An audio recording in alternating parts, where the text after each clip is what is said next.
श्रीमद भागवत महापुराण अध्याय 22 स्कंद 4 पृथूंना सनकादिकांचा उपदेश। मैत्रेय म्हणतात, ज्यावेळी प्रजानन परम पराक्रमी पृथूची अशी स्तुती करीत होते, त्याच वेळी सूर्याप्रमाणे तेजस्वी असे 4 मुनीश्वर तेथे आले। राजा व त्यांच्या सेवकांनी ते सिद्धेश्वर आपल्या दिव्य क्रांतीने सर्व लोकांना पापापासून मुक्त करीत आकाशातून उतरून येत असलेले पाहिले। जसा विषय विषयाकडे ओढला जातो, त्याचप्रमाणे सनकादिकांचे दर्शन होताच राजाचे प्राण त्याच्याकडे ओढल्या गेले आणि जणू काही त्यांना थांबण्यासाठीच ते आपले सभासद आणि सेवक यांच्यासह एकदम उठून उभे राहिले। जेव्हा ते मुनिगण अध्य स्वीकारून आसनावर बसले, तेव्हा सुसंस्कृतात अग्रगण्य पृथूंनी त्यांच्या महिम्याने प्रभावित होऊन विनयाने मान झुकून त्यांच्या यथासांग पूजा केली। नंतर त्यांचे चरणोदक आपल्या डोक्यावर शिंपडले। अशा प्रकारे शिष्ट समंत आचाराचा आदराने पालन करून त्यांनी सदाचारी लोकांनी कसे वागावे हे दाखवले। सनकादिक मुनीश्वर शंकराचे ज्येष्ठ बंधू होते। आपापल्या कुंडात अग्नी शोभून दिसतो, त्याचप्रमाणे ते सुवर्णसिंहासनावर शोभून दिसत होते। श्रद्धा व संयम यांनी युक्त असणाऱ्या पृथूने प्रेमपूर्वक त्यांना म्हटले। पृथू म्हणाले, मंगलमूर्ती मुनीश्वरांनी आपले दर्शन योग्यांनाही दुर्लभ आहे। असे असून आपण स्वतः आपले दर्शन मला द्यावे, असे कोणते पुण्य माझ्या हातून घडले आहे? त्याच्यावर ब्राह्मण किंवा गणादिसहित श्री शंकर म्हणाले, श्री विष्णू प्रसन्न होतील।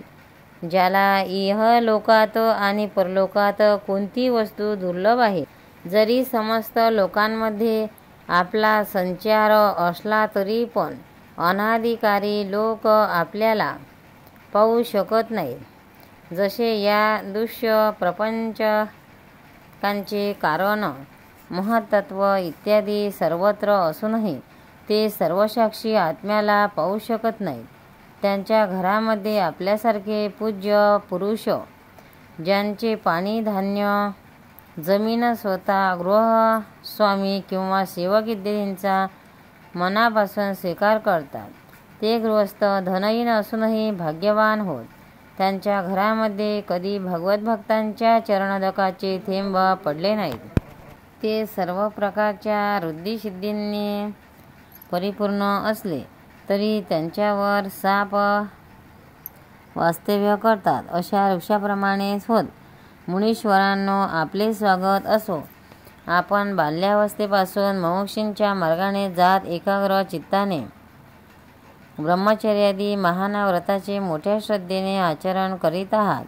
हे स्वामींनो, आम्ही आमच्या कर्मानुसार विपत्तीचे क्षेत्र अशा या संसारात पडलो असून फक्त इंद्रिय भोगांनाच पुरुषार्थ मानित आहोत। यातून आमच्या सुटकेचा काही उपाय आहे काय? आपल्याला खुशालीविषयी प्रश्न करणे योग्य नाही, कारण आपण नेहमीच आत्म्यामध्ये रममाण असता। बरे वाईट या बुद्धीच्या वृत्ती आपल्यामध्ये कधीच असत नाहीत। दुःखी जीवांचे हित करणाऱ्या आपल्यावर विश्वास ठेवून मी आपल्याला हे विचारू इच्छितो की या संसारात मनुष्याचे कोणत्या उपायाने सुलभतेने कल्याण होऊ शकेल, जे आजन्म भगवान नारायण आत्मावान पुरुषांमध्ये आत्मरूपाने प्रकाशित होतात आणि उपासकांच्या हृदयात आपले स्वरूप प्रगट करणारे आहेत। ते आपल्या भक्तांवर कृपा करण्यासाठी आपल्यासारख्या शुद्ध पुरुषाच्या रूपाने या पृथ्वीवर भ्रमण करतात, हे निश्चय। मैत्रेय म्हणतात, पृथूचे हे संयुक्तिक गंभीर मोजके आणि मधुर भाषण ऐकून सनतकुमार प्रेमाने मंद हास्य करीत आहेत। सनतकुमार म्हणाले, महाराज, आपणास सर्व माहिती असून सर्व प्राण्यांच्या कल्याणाच्या दृष्टीने ही चांगली गोष्ट आपण विचारलीत. साधुपुरुषांची बुद्धी अशीच असते हेच खरे आहे. सत्पुरुषाची संगत श्रोता आणि वक्ता अशा दोघांनाही प्रिय असते, कारण त्यांच्यात होणारी प्रश्नोत्तरे सर्वांचे कल्याण करतात.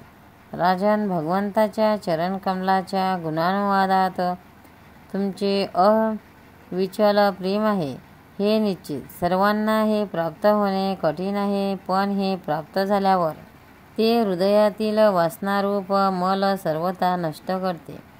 त्यामध्ये आत्म्यापासून भिन्न असलेल्या देहादिकाबद्दल वैराग्य निर्माण होणे आणि आत्मस्वरूप निर्गुण ब्रह्मामध्ये दृढ प्रेम असणे हेच कल्याणाचे साधन पूर्ण विचार करणाऱ्या शास्त्रात निश्चित केले गेले आहे.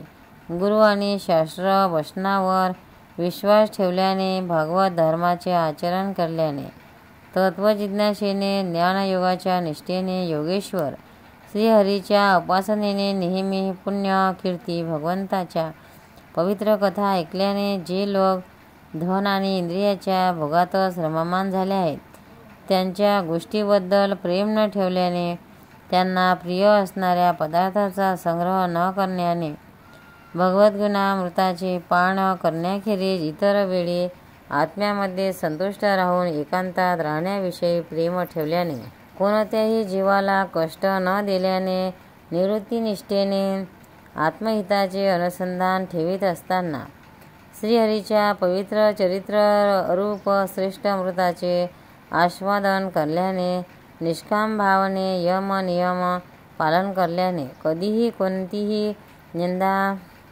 कुणाचीही निंदा न करणे, योग्य क्षमासाठी प्रयत्न करणारे, शीतोष्णादी द्वंद्वे सहन करण्याने, भक्ताच्या कानांना सुख देणाऱ्या श्रीहरीच्या गुणाचे वारंवार वर्णन करल्याने आणि वाढत जाणाऱ्या भक्तिभावाने मनुष्याला कारणरूप संपूर्ण जड विषयाविषयी वैराग्य निर्माण होते आणि आत्मस्वरूप निर्गुण परब्रह्मामध्ये अनायासे त्याला प्रीती निर्माण होते. परब्रह्मामध्ये अत्याधिक प्रेम निर्माण झाल्यावर पुरुष सद्गुरूंना शरण जातो. नंतर ज्ञान आणि वैराग्याच्या प्रबळ वेगामुळे वासनाशुद्ध झालेल्या अविद्या इत्यादी 5 प्रकारच्या क्लेशांनी युक्त अशा अहंकारात्मक आपल्या लिंगशरीराला तो लाकडातून प्रगट झालेला अग्नी नंतर त्यालाच जाळतो. तसा जाळतो अशा रीतीने देहाचा नाश झाल्यावर तो त्याच्या कर्तृत्ववादी सर्व गुणापासून मुक्त होतो. नंतर जसे स्वप्नात निराळे पदार्थ पाहूनही त्यातून जागे झाल्याबद्दल त्याला त्यातील एकही पदार्थ प्रत्यक्ष दिसत नाही, तसे त्याला शरीराच्या बाहेर दिसणारे आणि अंतःकरणात अनुभवाला येणारे पदार्थ दिसत नाहीत. ही स्थिती प्राप्त होणाऱ्या अगोदर हे पदार्थ जीवात्मा आणि परमात्मा यांच्यामध्ये राहून त्यांच्यामध्ये भेद दाखवित होते. जोपर्यंत अंतःकरणरूप उपाधी असते तोपर्यंत पुरुषाला जीवात्मा, इंद्रियाचे विषय आणि या दोघांचा संबंध प्रस्थापित करण्याचा अहंकार यांचा अनुभव येतो. त्यानंतर नाही. बाह्य जगातही आपण असे पाहतो की पाणी, आरसा इत्यादी निमित्तामुळेच आपले बिंब आणि प्रतिबिंब असा भेद दिसतो. इतर वेळी नाही. विषय चिंतनात मग्न करण्याचे मन विषयाकडे ओढ असणाऱ्या इंद्रियाकडून जेव्हा आपल्याकडे ओढून घेतले जाते, तेव्हा जसे सरोवराच्या काठावर उगवलेले गवत आपल्या मुळातून त्याचे पाणी शोषून घेते, तसे ते मन बुद्धीच्या विचारशक्ती आटवते. विचारशक्ती नष्ट झाल्यावर स्मृती राहत नाही आणि स्मृतीचा नाश झाल्यावर ज्ञान शिल्लक राहत नाही. या ज्ञानाच्या नाशालाच पंडित लोक आपला नाश करणे हेच म्हणतात. आत्म्यामुळेच इतर पदार्थांमध्ये प्रेम असणारा बोध होतो. त्या आत्म्याच्या आपल्यामुळेच नाश झाल्याने स्वार्थाची जी हानी होते, तिच्या एखादी मोठी अन्य कोणतीच हानी या लोकात नाही. धन आणि इंद्रियाच्या विषयाचे चिंतन करणे हे मनुष्याच्या सर्व प्रकारच्या पुरुषार्थांचा नाश करणे आहे. कारण त्याच्या चिंतनाने तो ज्ञान आणि विज्ञानापासून भ्रष्ट होऊन स्थावर योनीमध्ये जन्म घेतो, म्हणून त्याला अज्ञान अंधकारातून बाहेर पडायचे आहे. त्या पुरुषाने विषयामध्ये कधीही आसक्ती ठेवता कामा नये, कारण ती धर्म, अर्थ, काम आणि मोक्ष यांच्या प्राप्तीला अत्यंत बाधक ठरणारी आहे. ह्या 4 पुरुषार्थांमध्ये मोक्ष सर्वश्रेष्ठ समजला जातो, कारण अन्य 3 पुरुषांना काळाचे भय नेहमी लागलेले असते. प्रकृतीमध्ये गुणक्षोभ झाल्यानंतर जितके काही उत्तम आणि अधम पदार्थ प्रकट झाले आहेत, त्यापैकी टिकून राहत नाही एकही, कारण काल सर्वांचे अस्तित्व नाहीसे करतो. म्हणून राजा जो भगवान देह, इंद्रिय, प्राण, बुद्धी आणि अहंकाराने वाढलेल्या सर्व स्थावर जंगम प्राण्याच्या हृदयामध्ये जीवाचा नियामक, अंतर्यामी आणि आत्मरूपाने सर्वत्र प्रत्यक्ष व प्रत्यक्ष प्रकाशित होत आहे, यालाच तो मीच आहे असे समजून घे. ज्याप्रमाणे माळ आहे असे ज्ञान झाल्यावर त्यात सर्पबुद्धी राहत नाही, त्याचप्रमाणे विवेक आपल्यावर त्याच्या कुठेही पत्ता लागत नाही. असा हा मायामय प्रपंच, ज्यामध्ये कार्य कारणरूपाने प्रतीत होतो आणि जो स्वतः कर्मफल कलुषित प्रकृतीच्या पलीकडे आहे, त्या नित्यमुक्त, निर्मल आणि ज्ञानस्वरूप परमात्म्याला मी प्राप्त होत आहे. संत त्याच्या चरणकमलांच्या ओटावच्या किंचितशा छटीचे स्मरण करून कर्मामुळे तयार झालेल्या अहंकाररूप हृदयग्रंथीत छिन्न-विछिन्न करून टाकतात. तसे सर्व इंद्रियाचा प्रत्याहार करून आपले अंतःकरण निर्विषय करणारे संन्याससुद्धा करू शकत नाही. अशा त्या सर्वांचा आश्रय असणाऱ्या वासुदेवाचे तू भजन कर.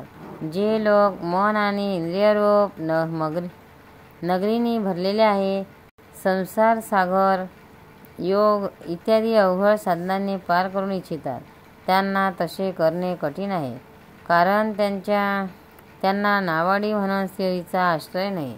म्हणून तू भगवंताच्या आराधनात कमल चरणकमलांची नाव बनवून राहा. सहजपणे हा अवघड सागर पार कर. मैत्रेय म्हणतात, ब्रह्मदेवाचे पुत्र असणाऱ्या आत्मज्ञानी सनतकुमारांकडून अशा प्रकारे आत्मतत्वाचा उपदेश मिळवून महाराज पृथू त्यांची अतिशय प्रशंसा करीत म्हणाले. पृथू म्हणाले, भगवान दीनदयाळ श्रीहरींनी माझ्यावर अगोदरच कृपा केली आहे.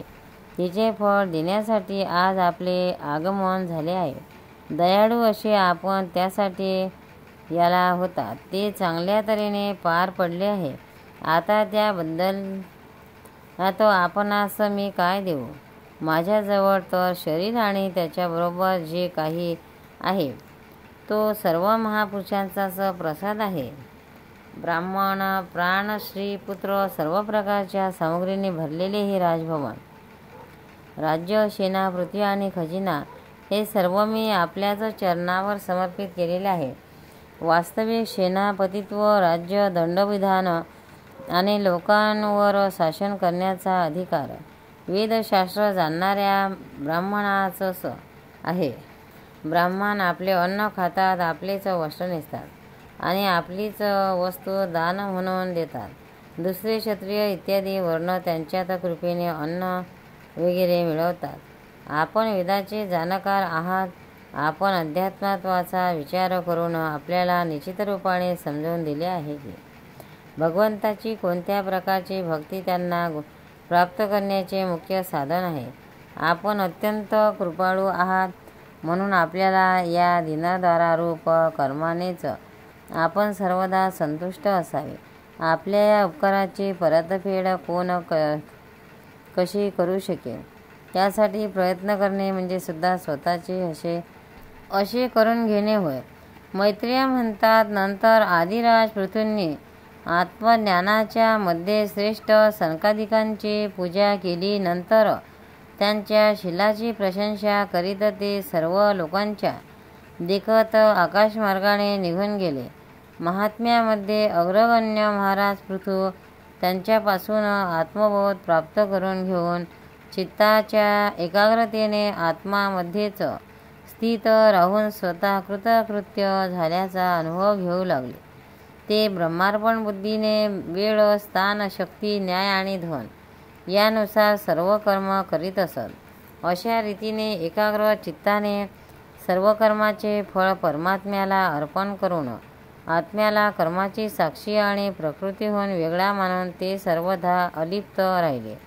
ज्याप्रमाणे सूर्य सर्वत्र प्रकाश देऊनही वस्तूच्या गुणदोषापासून अलिप्त राहतो, त्याचप्रमाणे सार्वभौम्य साम्राज्य लक्ष्मीने संपन्न आणि गृहस्थाश्रमात राहूनही ते अहंकार शून्य नसल्यामुळे इंद्रियाच्या विषयात आसक्त झाले नाहीत. अशा प्रकारे आत्मनिष्ठ राहून सर्व कर्म योग्य रीतीने पार पाडित असता त्यांनी पत्नी अर्चीपासून अनिरूप असे 5 पुत्र झाले. त्यांची नावे विजिताक्ष, धूम्रकेश, हयक्ष, द्रविण आणि रुक अशी होती. महाराज पृथू भगवंताचे अंश होते. ते एकटेच सर्व लोकपालांचे गुण धारण करीत असत.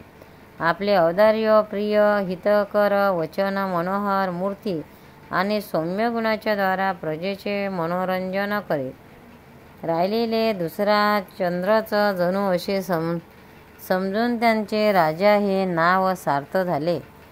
सूर्य ज्याप्रमाणे उन्हाळ्यात पृथ्वीवरील पाणी खेचून पावसाळ्यात पुन्हा त्याच्या पृथ्वीवर वर्षाव करतो, तसेच आपल्या किरणांनी सर्वांना उष्णता देतो. त्याचप्रमाणे ते कररूपाने प्रजेचे धन घेऊन तेच प्रजेच्या हितासाठी खर्च करीत. ते तेजाच्या बाबतीत अग्नीसारखे असहाय्य, इंद्राप्रमाणे अजिंक्य, पृथ्वीप्रमाणे क्षमाशील आणि स्वर्गाप्रमाणे मनुष्याच्या सर्व इच्छा पूर्ण करणारे होते. प्रजाजनांना तृप्त करण्यासाठी ते मेघाप्रमाणे त्यांना इच्छित धन देत. ते समुद्राप्रमाणे गंभीर आणि पर्वतराज सुमेरूप्रमाणे धैर्यवान सुद्धा होते. दुष्टाचे दमन करण्यामध्ये ते यमराजाप्रमाणे अक्षय, आश्चर्यपूर्ण वस्तूंचा संग्रह करण्यामध्ये हिमालयाप्रमाणे, खजिन्यांच्या समृद्धीसाठी कुबेराप्रमाणे आणि धन सुरक्षित ठेवण्यामध्ये वरुणाप्रमाणे होते. शारीरिक बल, इंद्रियाची क्षमता आणि पराक्रम या बाबतीत सर्वांच्या अंतर्यामी वायूप्रमाणे, तसेच असहाय्य तेजाच्या बाबतीत भगवान शंकराच्या समान होते. सौंदर्याच्या बाबतीत कामदेवाप्रमाणे, उत्साहाप्रमाणे सिंहाप्रमाणे, वात्सल्यामध्ये मनूप्रमाणे आणि मनुष्याचे अधिपत्य करण्यामध्ये सर्व सामर्थ्य अशा ब्रह्मदेवाप्रमाणे होते. ब्रह्मविचाराच्या बाबतीत बृहस्पती इंद्रिय जय साधण्यात साक्षात श्रीहरी होते. गाय, गुरुजन, ब्राह्मण आणि भागवताचे भक्ती, संकोच, विनयशील आणि परोपकार या गुणांमध्ये मात्र स्वतःसारखेच अजोड होते. लोक त्रैलोक्यात सगळीकडे उच्च स्वराने त्यांच्या कीर्तीचे गुणगान करीत असत. या कारणाने स्त्रियांच्या कानामध्ये ते अशा प्रकारे पोचले होते की जसे सत्पुरुषाच्या हृदयात श्रीराम प्रविष्ट होतात. गोपाल कृष्ण भगवान की जय. समाप्त. 4था स्कंद. भक्तांनो, व्हिडिओ आवडल्यास व्हिडिओला लाईक करा, शेअर करा, सबस्क्राईब करा. तसेच बाजूला असलेल्या बेलवर क्लिक करा, म्हणजे याच्या पुढील सर्व व्हिडिओ तुम्हाला सर्वात आधी मिळत जातील. जय श्री कृष्ण.